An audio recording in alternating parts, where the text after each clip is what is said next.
आजादी का विज्ञापन है, अगर आपने देखा हो, गला सबका सूखता है, डर सबको लगता है। डर के आगे चीत है। एक चंद्रशेखर जाएगा, 1000 तैयार खड़े हैं, आपकी गोलियां कम पड़ जाएंगी। भाई मुझसे बेंजी से जुड़ा सवाल मत पूछना। यार ऐसे कैसे गोली छू के चली गई? ये कहीं प्रसिद्धि पाने के लिए, लोकप्रिय होने का तरीका तो नहीं? आप अगर ऐसे चंद लोग बोल रहे हैं तो लाखों लोग ऐसे भी हैं जो इस बात से तकलीफ में हैं। ये इतना बड़ा हमला होने के बाद आपकी माँ, आपकी जो पार्टनर हैं, तो उन्होंने क्या कहा और आपने कैसे समझाया? शायद अगर मुझे कुछ हो जाता तो मेरे बेटे को, जो भी 1.5 साल का है, उसको 12-15 साल का जब वो हो जाता तब उसको ये समझ आता कि उसके पिता के साथ क्या हुआ था। जान भी जा सकती थी, एक बड़ा नुकसान हो सकता था। पहली 3 से 4 गोलियां चली तो मुझे खबर ही नहीं हुई। मुझे ऐसा लगा कि बाहर कोई, पहली गोली चलते मुझे लगा कोई पटाखा जला रहा है और मेरा पूरा ध्यान मेरे फोन में। जो राजपूत कम्युनिटी के लोग हैं, आपने ब्रजभूषण सिंह के मामले में पहलवानों के समर्थन में कहा था, ठीक है, कि मैं कॉलर पकड़ के उसको लाऊंगा। जातीय एंगल है इसमें। जाति का कैसा मसला हुआ? वो आरोपी है, क्या वो बलात्कारियों के, छेड़खानी करने वाले आरोपियों के समर्थन करने जाति की वजह से? हमारे यहाँ तो ऐसा चरित्र नहीं है। मुख्यमंत्री ने तो आपको सुरक्षा भी नहीं दी। मुख्यमंत्री जी की सुरक्षा के भरोसे नहीं, मेरी सुरक्षा मेरा समाज करेगा। 21 तारीख में 21 तारीख वाला प्रोग्राम शक्ति प्रदर्शन की तरह कि चंद्रशेखर के पास इतनी समर्थन है, इतने लोग हैं, मैं शक्ति प्रदर्शन करूंगा? नहीं, ठीक है, मानसून सत्र चलेगा। उस दौरान जो तेवर था आवाज में, जो कहीं की टोन जिसको हम कहते हैं, कि वो एक आक्रामक टोन था, अभी धीरे धीरे थोड़ा सौम्य टोन हो गया है। तो इंटरव्यू में मैं क्या तेवर दिखाऊं? और वैसे भी आप हमारे बहुजन समाज के पत्रकार अगर कोई मनवादी पत्रकार होता और वो उस तरह की चीजों बात करता तो मैं फिर उसको भी बताता। मैं थोड़े चाहता हूँ, देखा अमीश देव, आप जानते हो कि मैं दोबारा थोड़ा ये सोचता हूँ कि मुझे बुलाएगा नहीं बुलाएगा। देखो, भारत में एक चरित्र हनन का एक ऐसा मामला जो बहुत खतरनाक है। आज मैं आपको जो इंटरव्यू दे रहा हूँ, 1-2 साल बाद देख लेना कि कोई ऐसा आरोप लगा के मुझे फिर से जो है ना डाउन करने का प्रयास किया जाए। यूनिफॉर्म सिविल कोड पे आप क्या सोचते हैं और क्या आपका ओपिनियन है? और आप ये जानते हैं, बीजेपी का हमेशा से एजेंडा रहा है कि चाहे कुछ हो जाए कि उनको चुनावी लाभ होना चाहिए। 2024 आने वाला है, चुनाव होगा लोकसभा का। दलित लीडरशिप की कोई बहुत स्ट्रॉन्ग पोजीशन उसमें नजर नहीं आती है। कि राष्ट्रीय राजनीति से लगभग दलित जो है वो गायब हो गया। पहले बेंजीज का प्रतिनिधित्व करती थी। 2024 में लोकसभा चुनाव लड़ रहे हैं, और लड़ रहे हैं तो किसके साथ? अकेले लड़ेंगे? समाजवादी गठबंधन में जाएंगे? कहां से लड़ेंगे? देखिए, अभी तो हम लोग समाजवादी, आरएलडी और हम लोग अलायंस में हैं।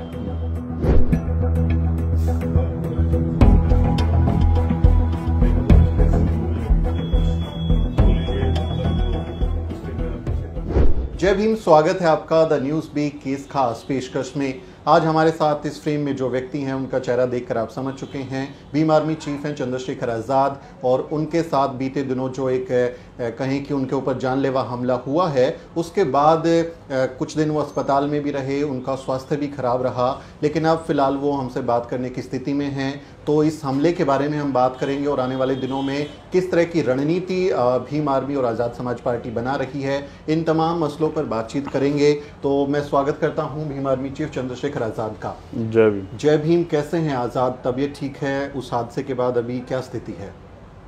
देखिए, मेरे तबीयत को लेकर तो तबीयत तो तभी ठीक होगी जिस दिन इस देश में बहुजन समाज के लोग अपने पैरों पर खड़े हो जाएंगे। गोली चली है, जख्म है, जख्म भरने में थोड़ा समय लग रहा है। बीच में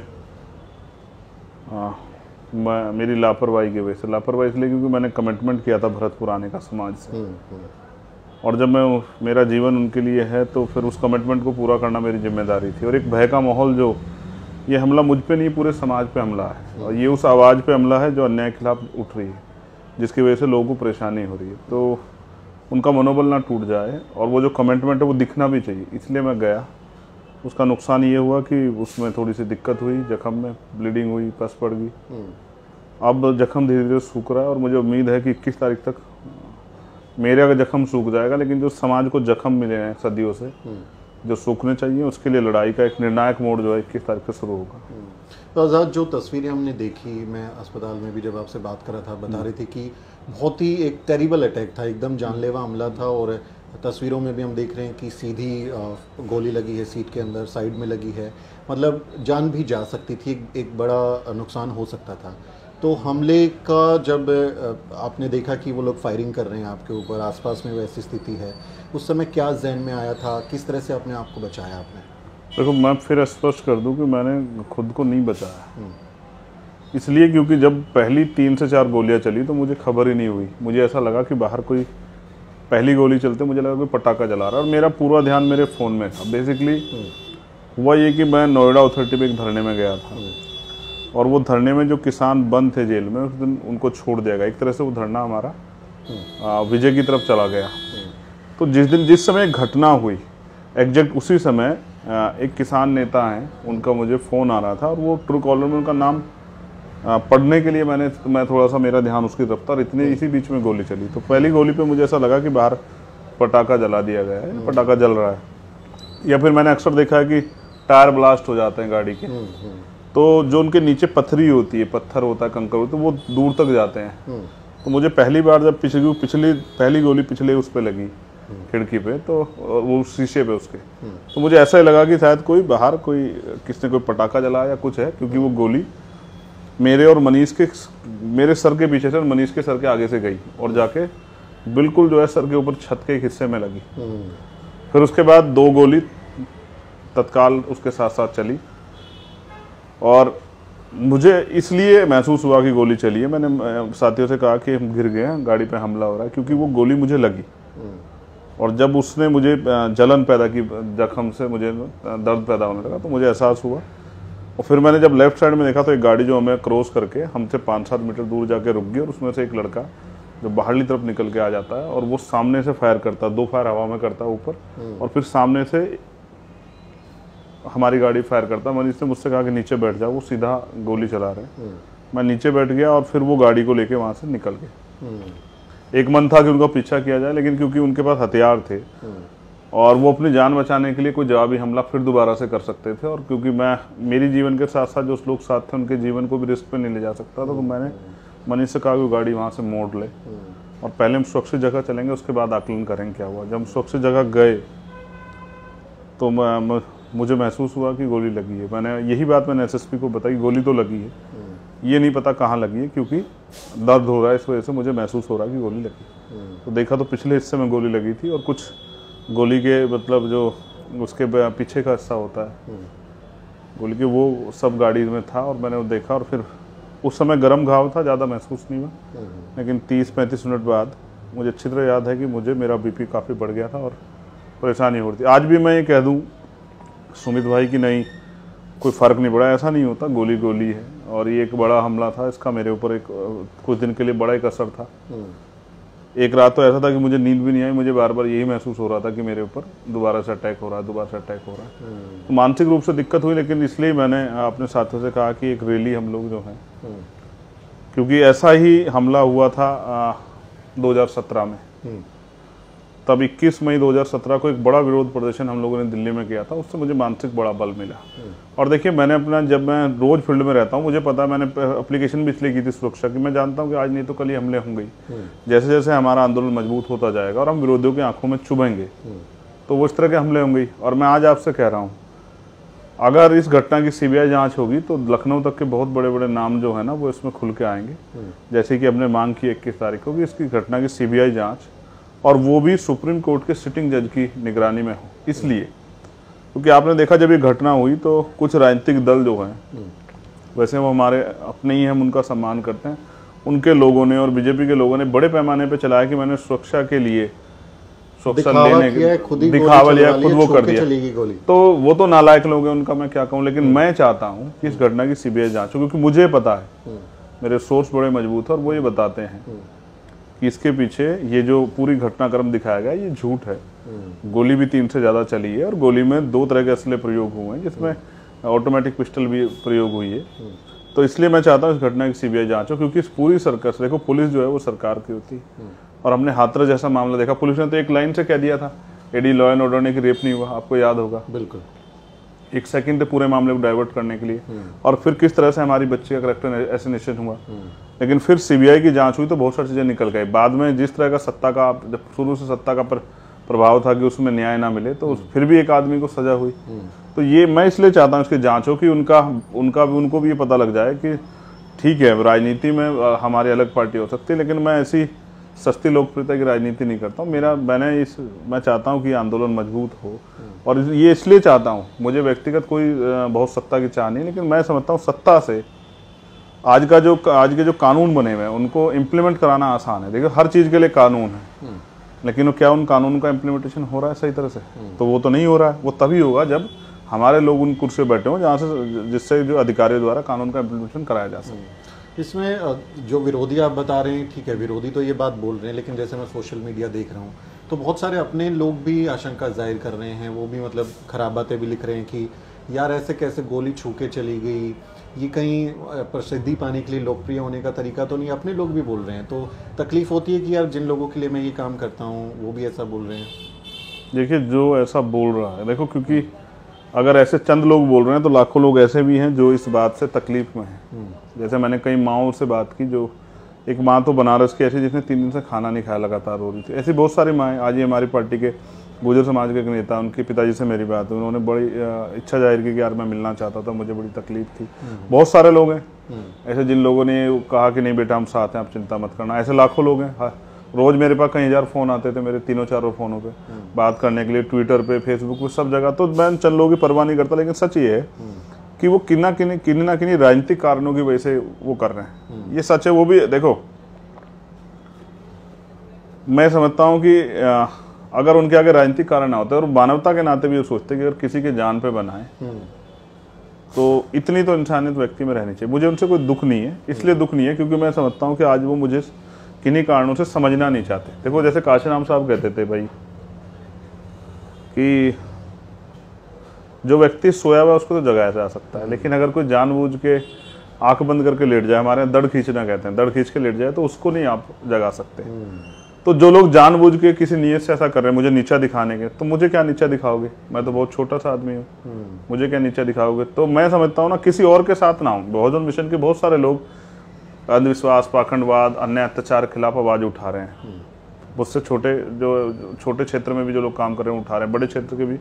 मैं नहीं चाहता, राजनीति में आलोचना, विरोध, सब चीज़ों को जगह है, यही लोकतंत्र है।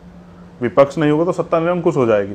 लेकिन अगर उसके लिए आप गोली का प्रयोग करोगे तो ये आपके बौखलाहट का आखिरी चरण है, ये आखिरी पैमाना। आप सोचो मेरे जैसे व्यक्ति पे गोली चल रही है, मैं MP नहीं हूँ, MLA नहीं हूँ, मैं तो आवाज ही उठाता सिर्फ। लेकिन दुश्मन को ये पता है कि ये व्यक्ति ज्यादा दिन रहा और ये जिस तरह समाज को जागरूक कर रहा है, जिस तरह भाईचारा पैदा कर रहा है, अंत उनकी सत्ता को नुकसान होगा, उनकी सरकार को, उनकी राजनीति को नुकसान होगा। इसलिए मेरे ऊपर हमला हो रहा है। वरना बताइए मेरे हमले का क्या कारण है? मैं कोई MP हूँ, MLA हूँ, कोई मिनिस्टर हूँ, कोई राज्यपाल हूँ, क्या हूँ? मैं तो एक आम पार्टी का वर्कर हूँ, आज़ाद समाज पार्टी, बहुजन मिशन का वर्कर। हमले के कारण जो आरोपी हैं उनकी तरफ से भी कुछ बताए गए और कई लोगों के बयान भी आए कि जो राजपूत कम्युनिटी के लोग हैं, आपने ब्रजभूषण सिंह के मामले में पहलवानों के समर्थन में कहा था, ठीक है, कि मैं कॉलर पकड़ के उसको लाऊंगा। तो कई ऐसे बयान हैं आरोपियों की तरफ से भी हैं, बाकी भी हैं, कि इसने हमारे को टारगेट किया, हमारी जाति पे कमेंट किया। जाति कहीं ना कहीं ये जातीय एंगल है। जाति का कैसा मसला हुआ? वो आरोपी है और आप देखो चार्जशीट उसके खिलाफ दायर होगी। उन्होंने तो कहा बड़ी बड़ी बातों में कि मैं राजनीति इस्तीफा दे दूंगा, मैं फांसी चढ़ जाऊंगा। मैं तो नहीं कह रहा कि फांसी चढ़ो यार, इस्तीफा दो। अगर अब क्या कहेंगे उनके लोग? क्या वो बलात्कारियों के, छेड़खानी करने वाले आरोपियों के समर्थन करें जाति की वजह से? हमारे यहाँ तो ऐसा चरित्र नहीं है।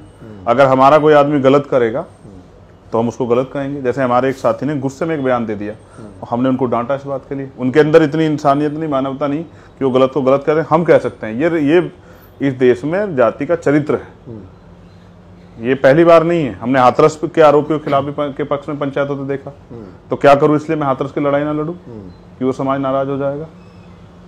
भाई अब आप अपने अपराधी का भी संरक्षण करोगे और मैं अपनी बहन बेटियों का भी सम्मान की लड़ाई लड़ूं, ये क्या बात हुई? तो देखो मैं फिर कह रहा हूं, मैंने कहा ना इसके पीछे एक गहरी साजिश है। ये तो इस तरह की बातें की जा रही। मैं आपको एक चीज पे और ध्यान आकर्षित करता हूं। 2 चीजें थी। पहली, गाड़ी जानबूझ के गुर्जर समाज के गांव में खड़ी की गई।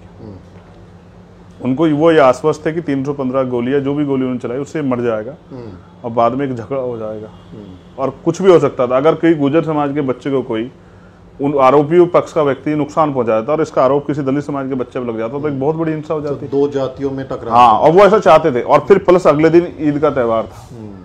वो चाहते थे कि क्योंकि इस आक्रोश के बाद हमारे लोग सड़कों पे आएंगे और कहीं ना कहीं जो इंटेंसली वो कोई झगड़ा करा देंगे और एक बहुत बड़ी जातीय हिंसा खड़ी हो जाएगी, जैसे 2013 में भी जानबूझ के कराई गई थी। और मैं नहीं चाहता जातीय हिंसा हो, इसलिए मैंने उस हालात में भी स्टेटमेंट दिया कि भाई ईद का त्यौहार, इसका ध्यान रखना और जानबूझ के षड्यंत्र है कि गाड़ी वहाँ खड़ी की, इससे सावधान रहना। दोनों समाज के लोग सावधान रहना, ये एक षड्यंत्र है। ऐसे हिंसा करा के बीजेपी के लोगों ने आप पिछली बार भी अपनी चुनावी एजेंडे को 2013 में सेट किया। मैं इस बात को समझता हूँ कि जिस तरह से बहुजन समाज में हम लोग भाईचारा पैदा करने का काम कर रहे हैं, संघर्ष करके उस भाईचारा को खत्म करने के लिए बीजेपी रोज दिन पर दिन बैठ के उनके नेता आरएसएस के लोग सोचते होंगे क्या करें।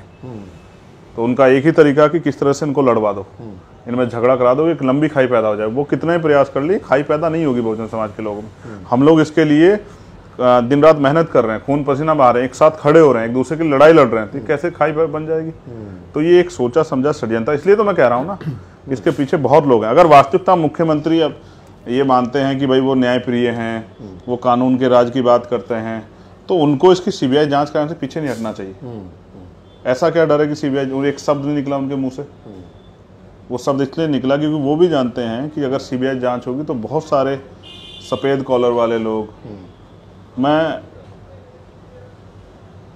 चिड़ियों की बात नहीं कर रहा हूँ, मैं मगरमच्छों की बात कर रहा हूँ।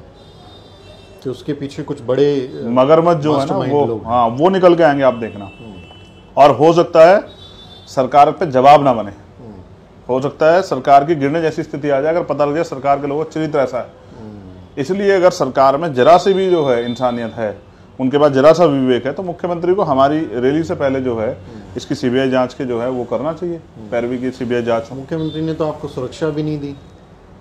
मुख्यमंत्री जी की सुरक्षा के भरोसे नहीं हूँ, मेरी सुरक्षा मेरा समाज करेगा 21 तारीख में। और जब मेरा समाज यहाँ आएगा, बहुजन समाज 21 तारीख में, तो वो सरकार से सवाल पूछेगा। और ये मेरी व्यक्तिगत लड़ाई नहीं है अकेले की, जैसा मैंने कहा ये पूरे समाज पे हमला है।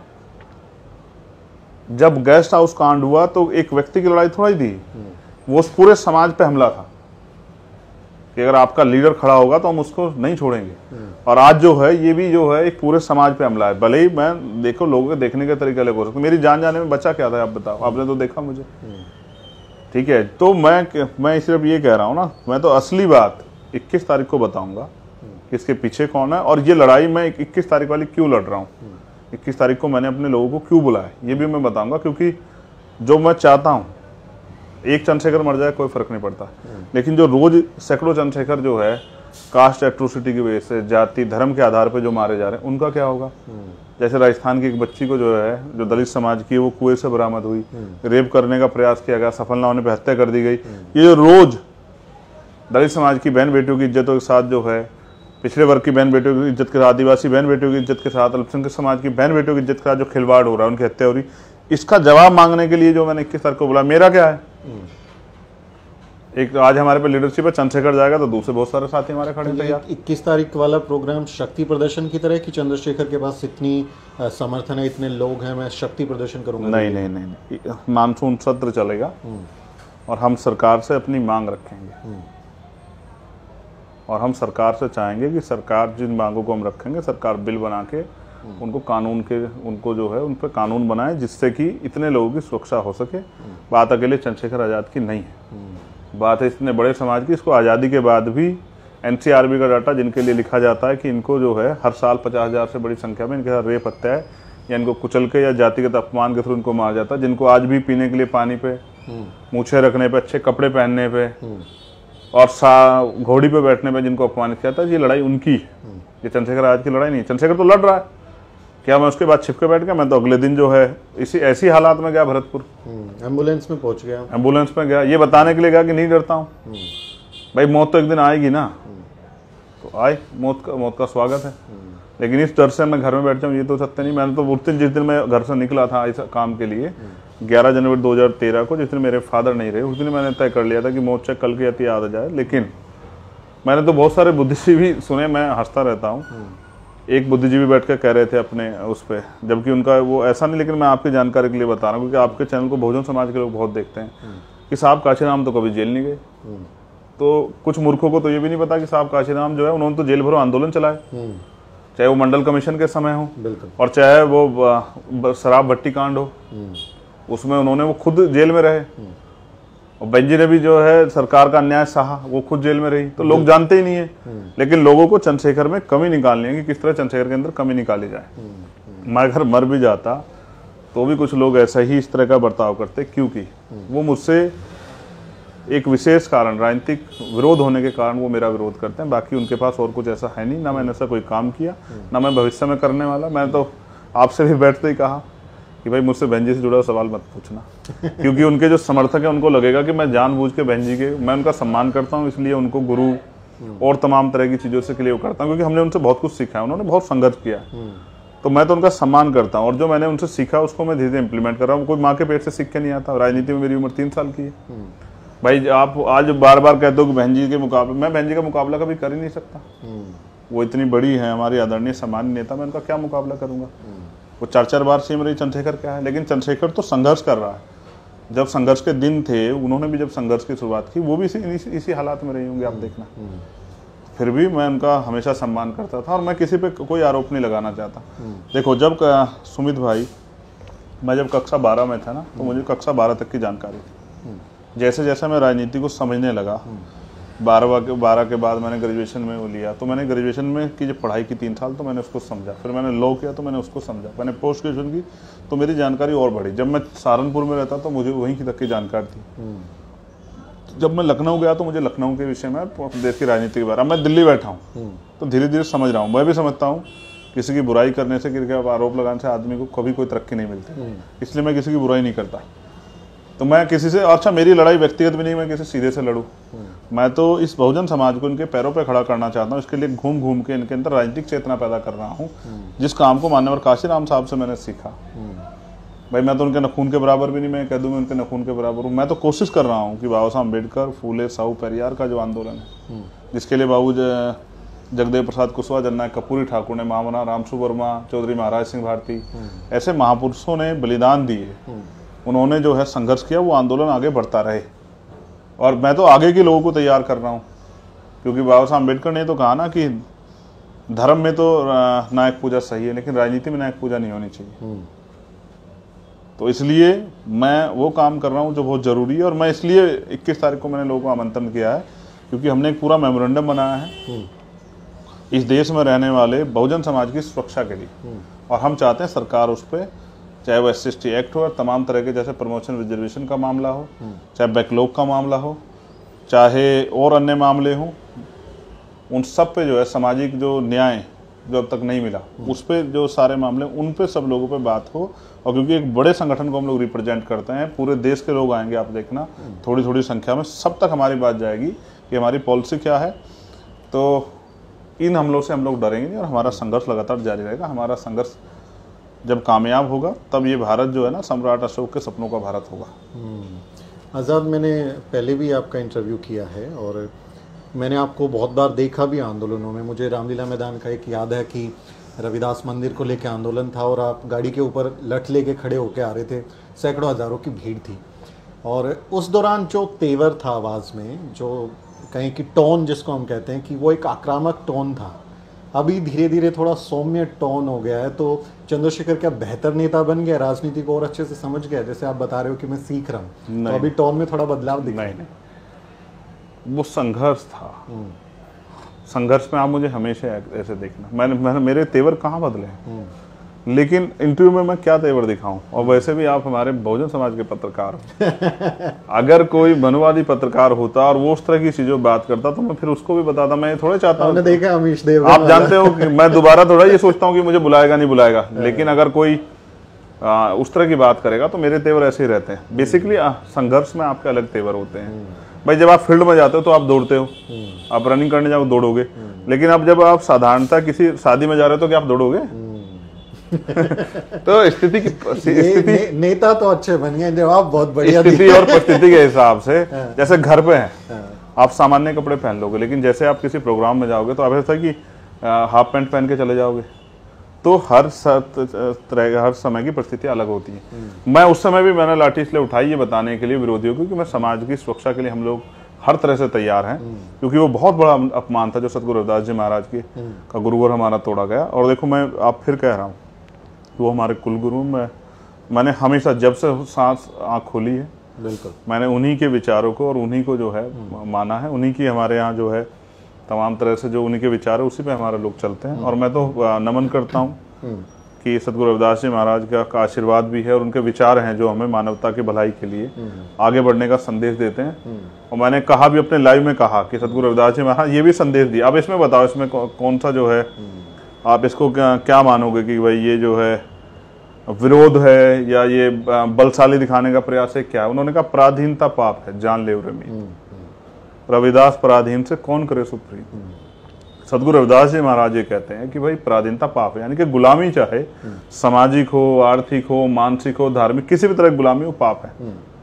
तो वो अपने अपने संदेश में कहते हैं पराधीनता पाप है, जान ले मीत, कि हर कोई ये जान ले पराधीनता पाप है, गुलामी पाप है। और अगर रविदास पराधीन है, अगर रविदास पराधीन है, अगर रविदास गुलाम है तो उससे कौन प्रीत करेगा? तो अगर मैं ये कहता हूँ कि गुलामी की बेड़ियां काटनी है तो इसमें कौन सा एजिटेशन है? भाई गुलामी चाहे किसी भी तरह की हो, धार्मिक हो, सामाजिक हो, आर्थिक हो, राजनीतिक हो, वो आज राजनीतिक गुलामी तो है देश में, आप नहीं समझ रहे हो? आप ही बताओ, एक तरफ पैसे वाले लोग हैं, एक तरफ गरीब लोग हैं। कहते हैं लोकतंत्र है, लोकतंत्र सबको अधिकार है। आप बताओ कि कोई गरीब का बेटा इन पैसे वालों का मुकाबला कर सकता है? एक तरफ मीडिया पे 24 घंटे टीवी पे एक आदमी को दिखाया जाएगा और एक आदमी खबर 30 सेकंड की जाएगी, उसका किसी को पता भी नहीं होगा, वो भी मजबूरी में दिखाई जाएगी, वो भी हो सके नेगेटिव दिखाई जाए। तो आप कैसे मुकाबला करोगे? आपकी पॉलिसी पे कोई चर्चा नहीं होगी, मीटिंग नहीं होगी।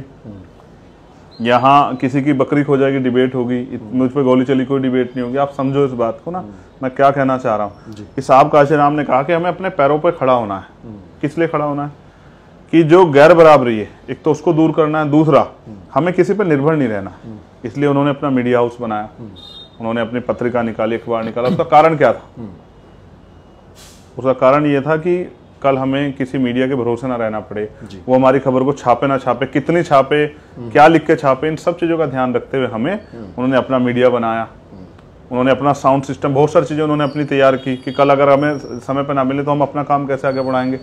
इसलिए मैं भी समाज को ये कह रहा हूँ कि हमें हर चीज़ के लिए दूसरे लोगों से आत्मनिर्भरता हटानी पड़ेगी और अपने आप को आत्मनिर्भर बनाना पड़ेगा, जिससे कि हम अपने आंदोलन को चला सकें।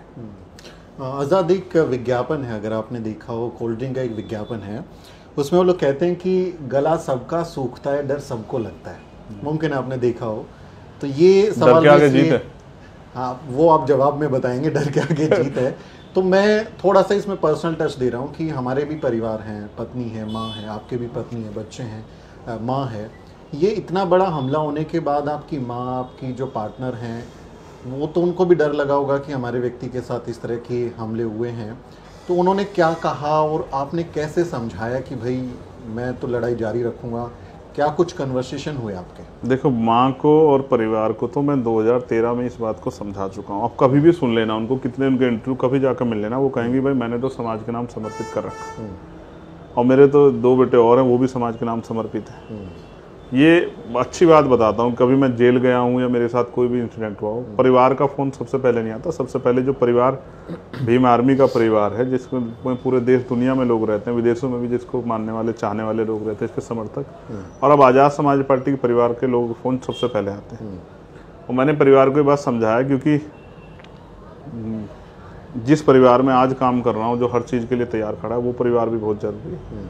रही बात पर्सनल उसकी बात, जो आपने पार्टनर और तमाम वो पूछे, तो शायद अगर मुझे कुछ हो जाता तो मेरे बेटे को, जो भी 1.5 साल का है, उसको 12-15 साल का जब वो हो जाता तब उसको ये समझ आता कि उसके पिता के साथ क्या हुआ था। तो मैंने उनको भी इस बात के लिए अवगत कराया है कि अगर मुझे कुछ हो जाए तो वो किसी को ब्लेम ना करें, क्योंकि ये काम मैंने खुद से तैयार लिया है जिम्मेदारी पे। मुझे किसी ने धक्का नहीं दिया कि जाओ, मैं भी अच्छा जो है अपने बारे में सोच सकता हूँ, वकील भी हूँ, कोई रोज़गार भी कर सकता हूँ। अब तो इतनी वो है कि और भी कुछ बहुत सारे काम, रोजगार, उद्योग धंधा या कुछ भी इस तरह करके जो है 2 रोटी चैन से कमा सकता हूँ। लेकिन आप सोचो, अगर सब लोग अपने बारे में सोचेंगे तो समाज के लिए कौन करेगा? और सोचो, अगर मैं इस गोली के बाद डर के, मेरे ऊपर जिम्मेदारी भी तो है ना, घर बैठ जाऊँ, तो क्या कोई माँ अपने बच्चे को या कोई पत्नी या कोई बहन अपने भाई को कहेगी जाओ समाज का काम कर लो? बाबा साहब के 4 बच्चे कुर्बान हुए, क्या उन्होंने वो घर बैठ गए? मैंने तो उन्हीं से सीखा ना। कमिटमेंट की पावर मैंने मान्यवर काशीराम साहब से सीखी, मामला रामसू वर्मा जी से सीखी, जननायक कपूरी ठाकुर से सीखी, चौधरी चरण सिंह जी से सीखी। तो मैंने तो इनको पढ़ा है। आजकल ये हुआ ना, मेरी छुट्टी लग गई है, मैंने चाहता अपने उसमें लिखा था चार्ट में, मैं 10 साल से पहले छुट्टी नहीं करूँगा, जो मैंने लक्ष्य बनाया है। तो अब मेरी छुट्टी लगी, तो आजकल मैं बुद्ध को पढ़ रहा हूँ। अच्छा। हाँ, बस ये सच है कि मैंने भगवान बुद्ध को डीपली नहीं पढ़ा था, लेकिन अब मैं भगवान बुद्ध को थोड़ा सा डीपली पढ़ रहा हूँ, क्योंकि वो सिखाते हैं कि मुश्किल घड़ी में किस तरह से जो है धैर्य के साथ रहना है। अगर ये सीखना हो, मुसीबतों का सामना कैसे करना है, तो हमें बुद्ध को पढ़ना चाहिए, संत रविदास को, कबीर को, गुरु नानक देव को पढ़ना चाहिए। अगर आपको पढ़ना ही है ऐसी मुसीबतों का और बलिदान के विषय में पढ़ना है, तो आपको हमारे 10वें गुरुओं को पढ़ने चाहिए। गुरु गोविंद सिंह जी तक जो हमारे गुरु हुए, किस तरह से उनके बच्चों को चिनवा दिया गया, किस तरह से माँ को, पत्नी को किस तरह से जो है बलिदान देना पड़ा, लेकिन उन्होंने हार नहीं मानी, घुटने नहीं टेके। तो उनको मानने वाला चंद्रशेखर कैसे घुटने टेक सकता है, आप सोचो। तो इसलिए मैंने डर को खुद से दूर किया हुआ है। और आपने कहा ना, जैसे आपने किसी एडवर्टाइजमेंट की बात बताई, उसमें तो ये कहा जाता है ना, डर के आगे जीत है। तो मैं समझता हूँ ना, ये हमले का आखिरी चरण तक आप हमारे ऊपर थूकते हो, आप हमारे ऊपर पेशाब करते हो, आप हमें घोड़ी से उतार देते हो, आप हमारी मूछें काट लेते हो, आप हमारी बारात रोक देते हो, आप हम पे तेजाब डाल देते हो, आप हमें मशीन में डाल देते हो, आप हमारे चरित्र हनन करते हो, आप हम पे आरोप लगाते हो, नक्सली तमाम जो भी कर सकते हो। ये आखिरी चरण है कि आप हमारी हत्या करो। ये मैं समझता हूँ, इसके बाद उनके पास कोई रास्ता नहीं। अब क्या करोगे? तो मुझे पता ना, अब इसमें अगला चरण क्या आएगा, आप देखना। जैसे जैसे और हमारा आंदोलन बढ़ेगा तो वो कोई और ढूंढेंगे। देखो, भारत में एक चरित्र हनन का एक ऐसा मामला जो बहुत खतरनाक है। आज मैं आपको जो इंटरव्यू दे रहा हूँ, साल 2 साल बाद देख लेना कि कोई ऐसा आरोप लगा के मुझे फिर से जो है ना डाउन करने का प्रयास किया जाएगा। लेकिन विरोधी ये नहीं जानते कि जब मैं अपना काम ईमानदार से कर रहा हूँ और मैं घर बैठने वाला नहीं, तो उनका कोई भी विरोध, उनका कोई भी झूठ, उनका कोई भी षड्यंत्र मुझे रोक नहीं पाएगा, ना हमारे लोगों को डिमोलाइज कर पाएगा। जैसा मैं सोचता हूँ ऐसे भीम आर्मी का आखिरी कार्यकर्ता भी सोचता है, चाहे वो ग्राम का अध्यक्ष हो, चाहे वो बूथ का अध्यक्ष हो, चाहे वो सेक्टर का अध्यक्ष हो, चाहे विधानसभा, जिला, मंडल, जोन, प्रदेश, राष्ट्रीय कमेटी हो, हर आदमी ये सोचता है। मैं सबकी गारंटी लेता, लेकिन आज मैं महसूस कर सकता हूँ कि आज हम पे लीडरशिप है। एक चंद्रशेखर जाएगा, 1000 तैयार खड़े हैं, आपकी गोलियां कम पड़ जाएंगी,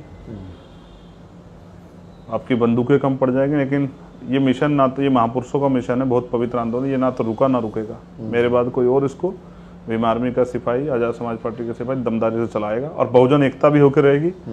उसके लिए भी हम लोग प्रयास कर रहे हैं, उसको भी कोई नहीं रोक पाएगा। इस बात को मेरी आप याद रखें। आपने बहुत बेबाकी से सवालों के जवाब दिए हैं, और व्यक्तिगत सवालों को छोड़ के, हमले से जुड़े हुए सवाल छोड़ के, अब मैं 2 आखिरी सवाल ले रहा हूँ, क्योंकि आपको इस पोजीशन में बैठने में तकलीफ है, अभी घाव अभी पूरी तरह से भरा नहीं है।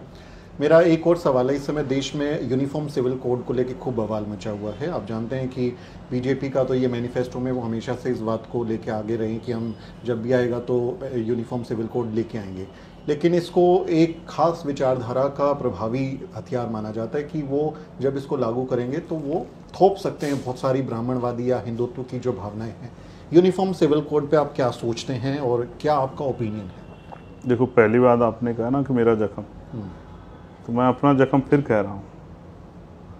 मेरा असली जख्म वो है जो इस देश के बहुजन समाज को सदियों से झेलना पड़ रहा है, और वो जख्म कैसे भरे, इसी के लिए मेरा संघर्ष है, ना कि इस जख्म के लिए। ये तो जख्म बढ़ जाएगा। रही बात यूसीसी की, तो बीजेपी को बात करनी चाहिए पहले सामाजिक असमानता पे, आर्थिक असमानता पे, राजनीतिक असमानता पे, धार्मिक असमानता पे, लैंगिक असमानता पे। ये जो इतनी असमानता, पहले इनको दूर करना चाहिए। क्योंकि बाबा साहब अम्बेडकर को भी मैंने यूसीसी पे पढ़ा, उन्होंने कहा कि देश अभी उसके लिए तैयार नहीं, क्योंकि देश में इतने तरह का जो गैर बराबरी है। जब तक देश उसके लिए तैयार नहीं, तो कोई भी कॉन्स्टिट्यूशन का आर्टिकल 24 जिसकी बात बीजेपी के लोग कर रहे हैं, उसमें भी ये कहा गया ना कि इसको जबरदस्ती थोप नहीं सकते हैं जी, इसका दबाव नहीं बना सकते। देखो, मैं कह रहा हूँ, हर कानून के लिए लोगों को थोपने की बजाय, कानून तो बहुत है, लेकिन क्या हम उसका उसी तरह पालन करते हैं? जैसे एक कानून बना कि साहब जो है, सार्वजनिक रूप से अगर कोई शराब पिएगा तो उस पर जुर्माना लगा, सार्वजनिक रूप से कोई सिगरेट पिएगा उस पर जुर्माना लगेगा। क्या हमने कभी, आपने देखा सड़क पे इसका पालन होता है? लोग थूकते भी हैं और लोग सिगरेट भी पीते हैं, और कोई विरोध करेगा तो लोग झगड़ा भी कर देंगे। बेसिक हमें लोगों को समझाना है। लोगों को अभी समझ में यही नहीं आया ना कि कौन सा कानून की अहमियत क्या है और वो हमारे लिए कितना जरूरी है, हमारे देश के सम्मान के लिए कितना जरूरी है। बेसिक ये है कि हमें देश के संविधान को पहले पढ़ाना चाहिए, लोगों तक पहुंचना चाहिए कि वो अपने अधिकार और अपने कर्तव्यों को जाने। तो लोग अपने अधिकार कर्तव्य जानते ही नहीं है। इसलिए मैं कह रहा हूं कि जब तक लोगों में असुरक्षा की भावना बनी रहेगी तब तक कोई भी कानून जो है बेईमानी साबित होगी। इसलिए बीजेपी को पहले इन पे बात करनी चाहिए। यूसीसी अगर वो चुनावी एजेंडे के रूप में वो कर रहे हैं तो मैंने फिर कहा कि हम संविधान को मानने वाले लोग हैं। अगर कोई भी कानून इस देश के अल्पसंख्यकों के विरोध में, इस देश के एसटी के विरोध में आएगा और वो उसको चुनावी हथियार के रूप में बीजेपी प्रयोग करेगी तो हम उसका विरोध करेंगे, हर कीमत पे विरोध करेंगे। क्योंकि इस देश के आदिवासियों के भावनाओं के साथ, उनके अधिकारों के साथ, इस देश के सिख के अधिकारों के साथ, उनकी भावनाओं के साथ, इस देश के जैन के, बुद्धिस्ट के, ईसाई के, मुसलमान की, इनके अधिकार और इनकी भावनाओं के साथ खिलवाड़ अगर आप चुनावी एजेंडे के रूप में करोगे तो ये संविधान को मानने वाले लोग स्वीकार नहीं करेंगे। और आप ये जानते हैं बीजेपी का हमेशा से एजेंडा रहा है कि चाहे कुछ हो जाए कि उनको चुनावी लाभ होना चाहिए।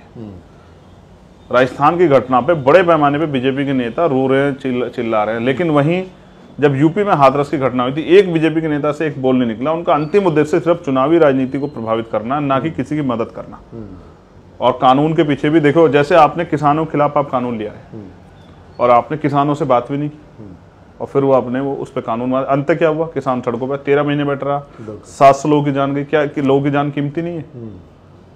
13 महीने लोगों का काम छूटा रहा, उनको आर्थिक नुकसान हुआ, उनको पारिवारिक नुकसान हुआ, कितने लोगों की जान चली गई और भी बहुत सब चीजें हुई। क्या बीजेपी के लोगों को शर्म आई एक बार?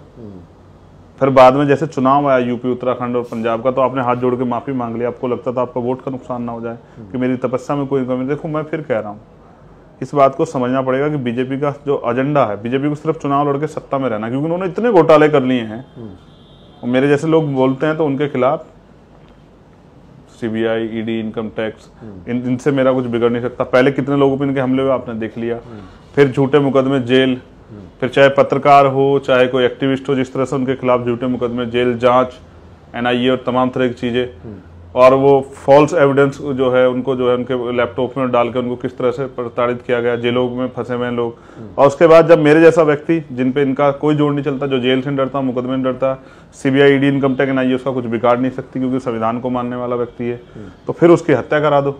तो ये जो हमले, इन्हीं के खिलाफ हमने 21 तारीख का वो किया है, जो चाहे किसानों पे हमला किया जा रहा हो, चाहे पत्रकारों पे, चाहे नौजवानों की रोजगार पे, चाहे महिलाओं के साथ जो अन्याय हो रहा है, इन सबको लेके हमने 21 तारीख का प्रोटेस्ट कॉल किया है। और हम सरकार से जवाब मांगे कि सरकार को हम चुपचाप बच के जाने नहीं देंगे। मानसून सत्र चल रहा है, सरकार क्या कर रही है, दलितों के, पिछड़ों के, आदिवासियों के, अल्पसंख्यकों के, जातिगत जनगणना पे क्या करें, सबका जवाब हम 21 तारीख को मांगने जा रहे हैं। 21 तारीख को जरूर हम आपका देखेंगे कार्यक्रम कैसा रहता है।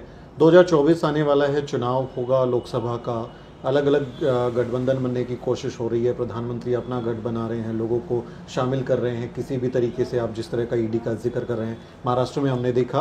और दूसरी तरफ विपक्ष जो है वो अपनी पार्टियों को मिलाने में, जैसे पटना में मीटिंग हुई, कई दल वहाँ पर गए।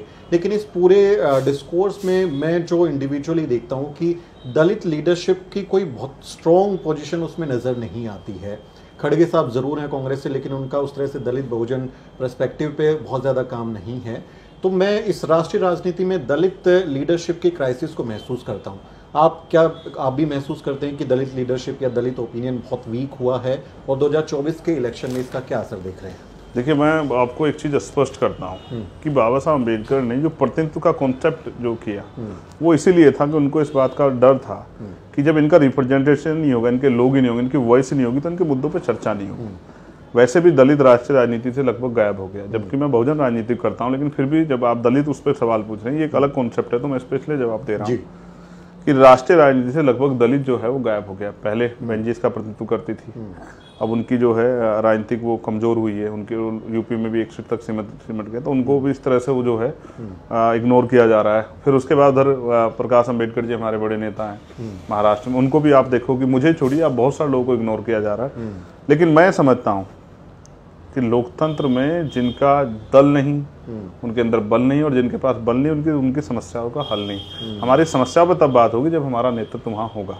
देखिए, हमारे मुद्दे हैं, हमसे अगर कोई भी अलायंस की बात आएगी तो हमारा अलायंस हमारे मुद्दों पे होगा, पावर पे होगा। हम पावर शेयरिंग चाहते हैं, हमें और हमें इससे कोई फर्क नहीं पड़ता कि किस तरह के परिवर्तन होने चाहिए, क्योंकि जिस तरह के परिवर्तन जो कानून अभी है उसी को इम्प्लीमेंट कराते हैं हम लोग। तो मैं इस बार लिए कह रहा हूँ कि देखो, हमारा मुद्दा है जो schedule caste, schedule tribe, backward के लोगों पे, अल्पसंख्यक लोगों पे ये जो एट्रोसिटी हो रही है, धार्मिक और जातिगत जो शोषण हो रहा है, ये बंद होना चाहिए। जातिगत जनगणना होनी चाहिए, प्रमोशन में रिजर्वेशन SC ST OBC को मिलना चाहिए, बैकलॉग भरना चाहिए, छात्रवृत्ति जो है हमारी वो पुनः चालू होनी चाहिए, जो हायर एजुकेशन में जो स्कॉलरशिप थी वो उसकी बात कर रहा हूँ। उसके बाद जो है एजुकेशन यहाँ पे अच्छी होनी चाहिए, हेल्थ के जो हैं वो अच्छे होने चाहिए। जो बुनियादी हमारे इश्यूज हैं जिनसे हमारे घर प्रभावित होते हैं, रोटी कपड़ा मकान की व्यवस्था सब लोगों को होनी चाहिए, और स्वाभिमान सम्मान का जीवन सब लोगों के लिए। मैं ये नहीं कह रहा हूँ कि यहाँ से कोई भाग जाए या कोई यहाँ रहे, मैं सबके लिए कह रहा हूँ, सब लोग, क्योंकि भारत सबका है, सब लोगों के लिए जिस तरह दूसरे लोगों को, सब लोगों को समानता का अधिकार है, सम्मान का जीवन है, ऐसा जीवन हमारे लोगों को मिलना चाहिए। लेकिन हमारे लोगों के लिए जो हाशिए पे हैं, सदियों से जो है हाशिए पे रहे, अन्य अत्याचार, उनके लिए कुछ स्पेशल प्रोविजन जैसे पहले होते थे, बजट में SCP का पैसा आता था, अब तो कोई बात ही नहीं होती है। अब तो सारे, मैंने देखा कई बार उस पैसे को वापस भेज देती है सरकारें। हमारे यहाँ हॉस्टल जो है, पहले हॉस्टल थे, बहुत सारे बच्चे रहते हैं, हॉस्टल जर्जर हो गए, उनकी तरफ कोई ध्यान नहीं दे रहा है। अब उससे पहले जब बहुत सारे टेस्ट होते थे तो हमें रेलवे में और कई जगह से जो है अवसर मिलते थे आसानी से पहुंचने के, आर्थिक रूप से कमजोर होने के कारण, अब वो सब समाप्त हो गए। तो हमारी राजनीति वो पूरी मुद्दों पे आधारित है। जो भी हमारे मुद्दों पे जिनसे सहमति बनेगी, हम भी उस आंदोलन को आगे बढ़ाने का काम करेंगे। देखिए, मैं देश से बड़ा प्यार करता हूँ क्योंकि डॉक्टर अम्बेडकर को मानने वाला व्यक्ति हूँ, और डॉक्टर अम्बेडकर कहते हैं प्रथम और अंत्य भारतीय हैं। प्रथम और अंत्य भारतीय होने के साथ भारत में हमारे लोगों को स्वाभिमान सम्मान और बराबरी के अवसर भी मिले। ये भी इसीलिए राजतंत्र है, नहीं इसलिए लोकतंत्र है। इसे और राजनीतिक लड़ाई हमारी यही है कि हमारे लोगों को इग्नोर ना किया जाए, क्योंकि अगर सरकारें तो बदलती रहती हैं। भाई यूपी में बीजेपी की सरकार है, दिल्ली में आम आदमी पार्टी की है, और यहाँ कांग्रेस की है राजस्थान में। तो क्या वहाँ जो सामाजिक न्याय होना चाहिए, जिसकी इतनी संख्या बारे उसकी इतनी हिस्सेदारी, क्या वहाँ लागू है? क्या वहाँ कास्ट एट्रोसिटी नहीं हो रही है? क्या वहाँ जो है बैकलॉग भरा जा रहा है? क्या स्पेशल प्रोटेक्शन मिल रहा है? क्या अन्य अत्याचार होने पे जो शेड्यूल का वो SC ST एक्ट है उसको पूर्ण रूप से इम्प्लीमेंट किया जा रहा है? तो ये सब चीजें जब नहीं दिखा, क्या प्रमोशन में रिजर्वेशन उन्होंने लागू कर दिया, क्या ओल्ड पेंशन स्कीम उन्होंने शुरू कर दी है? इन सब चीजों पे जो हमारे मुद्दे, जिनको हम ही जिम्मेदार से रखेंगे, क्योंकि बाकी लोगों के लिए तो मुद्दे ही नहीं है। बाकी लोगों के, बहुत सारे लोगों के तो हम इंसान भी नहीं है। हमारी चमड़ी उतार लेना या हमें अपमानित करना, कहते हैं उनको लगता है ये उनका जन्मसिद्ध अधिकार है। गांव देहात में बच्चों के साथ अन्याय करना, उनके कपड़े फाड़ लेना, उनकी चुन्नी को नोच लेना, उनको अपमानित करना, उनके साथ जो है दुर्व्यवहार करना, तो ये उनको लगता है उनका जन्मसिद्ध अधिकार है। अब ये पिछले कुछ समय से ये जो जन्मसिद्ध अधिकार है, ये वर्चस्व जो है उनका खत्म हो रहा है। इसीलिए चंद्रशेखर जैसे लोगों पे और भीम आर्मी आजाद समाज पार्टी के लोगों पे उनकी हत्या तक करने की नौबत आ गई। ये बौखलाहट और ये जल्दी जो है दूर हो जाए, क्योंकि धीरे धीरे हमारा आंदोलन मजबूत हो रहा है। लोग भी ये देख रहे हैं कि एक आदमी जिसकी जान पे भी बनाई है, वो उस पर चाहे दूसरे लोगों ने कितने आरोप लगाए उसकी छवि खराब करने के लिए, अगर वो गलत होता तो उसकी जान पे ना बनाती। ये भी लोग देख रहे हैं कि चलिए मेरे खिलाफ कितना दुष्प्रचार किया गया, लेकिन समाज भी ये देख रहा है कि भाई किस तरह से उस आदमी को लगातार झूठे मुकदमे, जेल, मारपीट और अब उसकी जान लेने का प्रयास किया जा रहा है। तो इसका मतलब वो जो काम कर रहा है वो सही रास्ते पे कर रहा है, और उसको इसकी वजह से जो विरोधी लोग हैं इस विचारधारा के, बहुजन विचारधारा के, उनको नुकसान हो रहा है। इसलिए उसके जान लेने का प्रयास जो है ना, सरकार को उसकी जान से ज्यादा प्यार हो गया। तो मैं कल भी मेरा संरक्षण समाज ने किया, 21 तारीख को मेरा संरक्षण मेरा समाज करेगा, और आने वाले समय में भी, क्योंकि नेता आदमी समाज से होता है, नेता से कोई समाज नहीं होता। और हमारी पूरी राजनीति समाज के हितों के लिए, उनको आगे बढ़ाने के लिए, ना कि अपनी कुर्सी के लिए। तो इस लड़ाई को हम लोग जारी रखेंगे, इससे पीछे हटने वाले हम लोग नहीं हैं। जी, कुर्सी से सवाल ले लेता हूँ। 2024 में लोकसभा चुनाव लड़ रहे हैं, और लड़ रहे हैं तो किसके साथ? अकेले लड़ेंगे, समाजवादी गठबंधन में जाएंगे, कहाँ से लड़ेंगे? देखिए, अभी तो हम लोग समाजवादी, RLD और हम लोग अलायंस में हैं, और 2024 के चुनाव से पहले 2023 का चुनाव है। हम लोग ज़्यादा एनर्जी मध्य प्रदेश, राजस्थान के 2023 के चुनाव पे, छत्तीसगढ़ के पे लगा रहे हैं, तेलंगाना वाले। और आप जानते हैं हमने वहाँ बड़ी बड़ी रैलियाँ करके भी और वो विश्वास भी पैदा किया है। और 2022 के विधानसभा चुनाव के बाद जो हमने सीख ली है, उससे भी हमने बहुत सारी चीज़ें कि हमें समझ आया कि संगठन बहुत ज़रूरी है। तो ज़मीन पे हमने संगठन को मजबूत किया, बूथ तक का संगठन हमने बनाया है, और उसी का प्रमाण जो है वो 4.5 लाख जो लोग इकट्ठा होते हैं, उसी रैली का प्रमाण, उसी बूथ के संगठन मैनेजमेंट का परिणाम है कि बिना साधने के इतने लोग इकट्ठे होते हैं। तो 24 का जो चुनाव होगा उसकी रणनीति पार्टी की होगी, पार्टी चुनाव लड़ाएगी तो लड़ूंगा, पार्टी नहीं लड़ाएगी तो नहीं लड़ूंगा।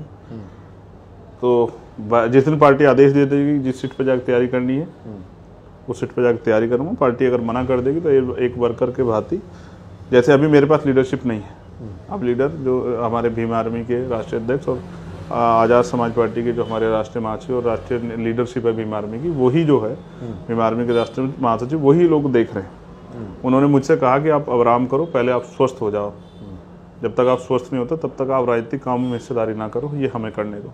आंदोलन की जिम्मेदारी भी उन्होंने ली है और राजनीतिक उसकी भी। तो क्यों हमारे यहाँ कमेटी है और कमेटी जो है निर्णायक है। बुद्ध ने भी कहा कि संघ में शक्ति होती है, तो संघ जो है, संघ जो निर्णय लेगा उसका हम लोग, संघ से मतलब आरएसएस मत ले लेना यार संघ से मतलब है संगठन, तो संगठन जो निर्णय लेगा उसका हम लोग स्वागत करेंगे और उसके लिए हम लोग उस बात में हम लोग खरे उतरने काम करेंगे। और मेरा ये मानना है कि 2024 का जो परिणाम है उसमें आज़ाद समाज पार्टी ताकतवर दल के रूप में उभरेगा और हो सकता है कि जिस बात को विपक्ष बदलने के लिए कह रहा हो, इस सत्ता परिवर्तन के लिए विपक्ष कह रहा हो या विपक्ष प्रयास कर रहा हो, उसमें हो सकता है सबसे बड़ी जो चाबी है वो आज़ाद समाज पार्टी भीम आर्मी साबित हो, क्योंकि आरएसएस से भी के मुकाबले जो सबसे बड़ा संगठन है वो भीम आर्मी के पास है। आज के समय में 20, 22, 23 प्रदेशों में जहां भीम आर्मी के लोग, आपने 2 अप्रैल का आंदोलन भी देखा, 13 पॉइंट रोस्टर का भी देखा, जब CNPRNRC का समय था तब भी आपने देखा कि जहां लोग जो हैं प्रभावित होते हैं। जैसे ही धीरे धीरे बात और आगे बढ़ेगी तो आज़ाद समाज पार्टी भीम आर्मी एक ऐसा दल है जो इस सत्ता को परिवर्तन करने में एक बड़ा रोल जो है अदा कर सकता है, ऐसा मेरा मानना है। और ये कुछ दिनों विपक्ष के लोगों को महसूस होगा, खूब भागदौड़ करने के बाद उनको शायद एहसास होगा कि बिना इस विचारधारा के लोगों के हम लोग बीजेपी को नहीं रोक सकते। बहुत शुक्रिया बात करने के लिए। धन्यवाद। चंद्रशेखर आज़ाद ने बहुत बेबाकी से सवालों का जवाब दिया और इन सवालों के बाद हम इनसे यही कहेंगे आखिर में कि सावधान रहें, सुरक्षित रहें और देखते रहें द न्यूज़ वीक। इस पूरे इंटरव्यू पर आपकी क्या ओपिनियन है, आपकी क्या राय है, कमेंट करके ज़रूर लिखें। आपसे अपील है वीडियो को शेयर करें और हमारे चैनल को सब्सक्राइब करना ना भूलें। बहुत बहुत शुक्रिया। मेरा नाम सुमित चौहान है और इस इंटरव्यू को रिकॉर्ड करने में मेरी मदद कर रहे हैं मेरे सहयोगी मोहित। अगले किसी वीडियो में मुलाकात होगी दोस्तों, तब तक आप देखते रहिए द न्यूज़ वीक। साथियों, अगर आपको द न्यूज़ वीक का काम पसंद है और आप चाहते हैं कि हम यूं ही अम्बेडकरवादी पत्रकारिता करते रहें तो हमारी आर्थिक मदद जरूर करें।